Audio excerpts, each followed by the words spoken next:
Fala galera, professor Ademir Santos e agora estou trazendo a sexta e última estratégia do meu método, que são as estratégias essenciais para você recorrer de uma multa de trânsito.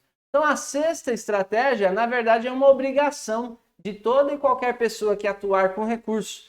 Você deve ter domínio em todas as fases processuais do recurso de multa, do processo administrativo de trânsito para aplicação da penalidade de multa, tá? E quando eu falo isso, é porque muitas pessoas que não têm conhecimento na área até desvalorizam muito o nosso trabalho, dizendo assim, é um recursinho, é uma defesa, você pode fazer até por escrito, manuscrito, né? Encaminha para o órgão e está tudo certo. E não é bem assim. Há toda uma estratégia de atuação. E cada dia mais o cidadão está vendo a necessidade de procurar um profissional competente, um profissional que realmente é especialista. Não um profissional que tem um certificado na parede, mas um profissional que sabe atuar com estratégia, tá? E aí aqui, nessa questão de você conhecer, ter domínio em todas as fases processuais, é entender que nós temos 3 fases processuais no processo administrativo de trânsito para aplicação da penalidade de multa. A primeira é a defesa prévia, a segunda fase é o recurso em primeira instância e a terceira fase é o recurso em segunda instância. Então, tudo nasce da lavratura do cometimento da infração e que é constatado pelo agente, e o ato administrativo, então, praticado é a lavratura do auto de infração de trânsito. Esse auto deve preencher alguns requisitos. Eu tratei dessa questão em uma estratégia anterior, aí você procure por aqui que vai estar lá uma das estratégias sobre essa questão. Você tem que analisar lá a questão da competência legal do agente, se o agente, se o auto de infração foi preenchido nos termos da legislação e dos próprios atos normativos do CONTRAN e do DENATRAN. Esse auto ele tem que passar por uma triagem, então se tiver alguma irregularidade, a autoridade ela deve cancelar de ofício. Depois o momento da defesa, qual que é o prazo? O que você pode alegar? Qual é o ônus da prova, né? Se é seu, se é da administração, como inverter o ônus da prova? Falei disso numa outra estratégia. A possibilidade de indicar um condutor, quando esse condutor não é indicado, o que fazer? Quando esse condutor ele é indicado e a indicação é recusada, o que fazer?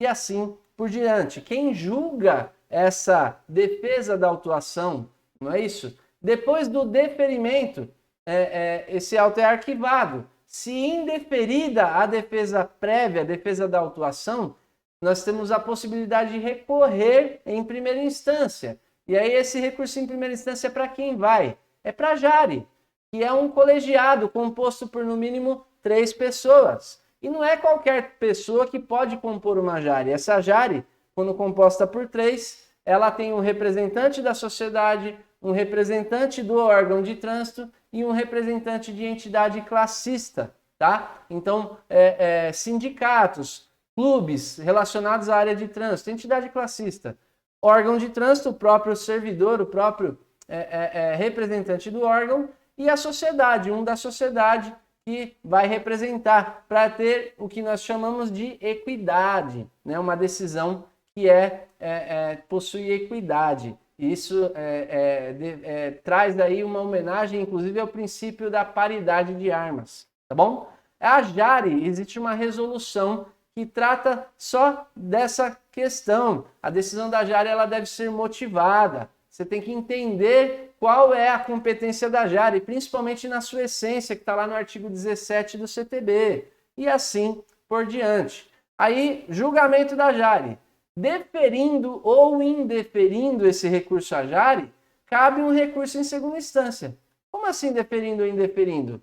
Se o recurso for deferido para o cidadão, a autoridade de trânsito pode recorrer. Se o recurso for indeferido para o cidadão pode recorrer. Que, via de regra, grande parte dos recursos ele vai para o CETRAN, mas pode ir para o CONTRAN também, dependendo da situação. Há até uma alteração do CTB quanto a isso aí, mas ainda está sendo discutido. Enfim, cabe aí um recurso em segunda instância para o CETRAN ou para um colegiado recursal. E aí tem uma discussão sobre os recursos que foram interpostos antes da Lei 14.071, se permanecem com o CONTRAN ou não, para penalidades aplicadas pela União, as gravíssimas, tá? Mas enfim, a grande parte, infrações do município e do estado, todas são julgadas o recurso em segunda instância pelo CETRAN, Conselho Estadual de Trânsito.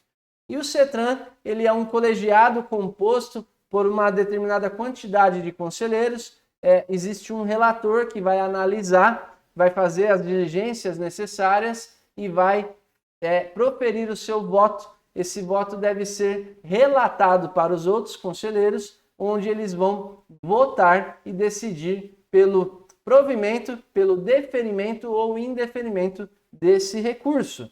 Cabe ainda um pedido de revisão, geralmente previsto no próprio regimento interno do Conselho, e após tudo isso, esgotados os meios de defesa, lá no artigo 290, parágrafo único do CTB, há a previsão, então, de inserir a penalidade no RENACH.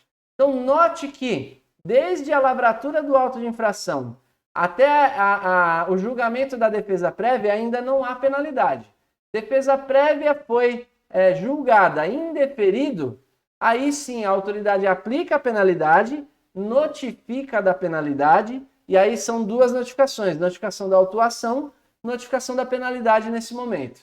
Existe uma súmula, a súmula 312, que fala sobre a necessidade da dupla notificação no processo administrativo de trânsito para aplicação de multa, tá?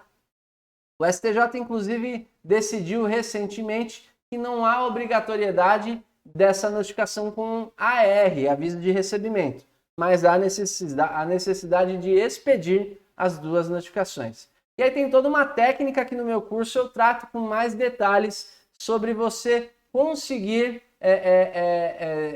driblar, trazer aí uma estratégia de defesa quanto à emissão, a expedição das notificações, mesmo sem o AR, mas é um tema muito longo, não dá para tratar aqui nesse momento, tá bom? E aí o fato é que, então, nesse período de aplicação da penalidade, notifica-se então da penalidade, abre o prazo para defesa e aí você, para recurso, perdão, na JARE, e aí você apresentando o recurso à JARE, apresentando o recurso em segunda instância, seja ao CETRAN, seja ao colégio especial, ao colegiado especial, o que vai acontecer?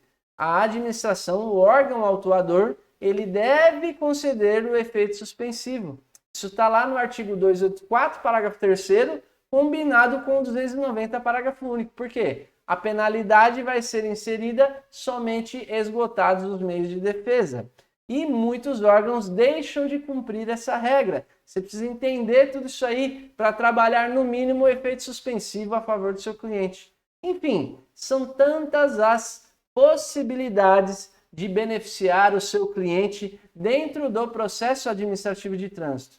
E eu tenho, inclusive, no meu curso, um fluxograma onde eu trato ponto a ponto desse processo, trazendo cada item, a previsão legal, o que pode, o que não pode, o que você deve e o que você não deve fazer aí nessas estratégias, tá bom? Mas o fato aqui é que eu quero trazer de uma forma bem rápida e objetiva. Conheça, tenha o domínio de todas as fases processuais do processo administrativo de trânsito, porque isso é que vai ajudar você na obtenção do êxito do deferimento ou, no mínimo, de você utilizar o efeito suspensivo a favor do seu cliente. Tá bom? Espero que você tenha gostado. Essa é a última estratégia do meu método aí criado para recurso de multa, né? As 6 estratégias essenciais para você atuar com recurso de multa. Espero que você tenha gostado. Comente aqui o que você achou. Se você tiver dúvida, comente aqui que a gente vai responder. Não deixe de curtir, dar o seu like aí, compartilha, porque essa informação precisa ser propagada, tá bom? Espero que você tenha gostado. Um abraço e até a próxima aí. Um abraço.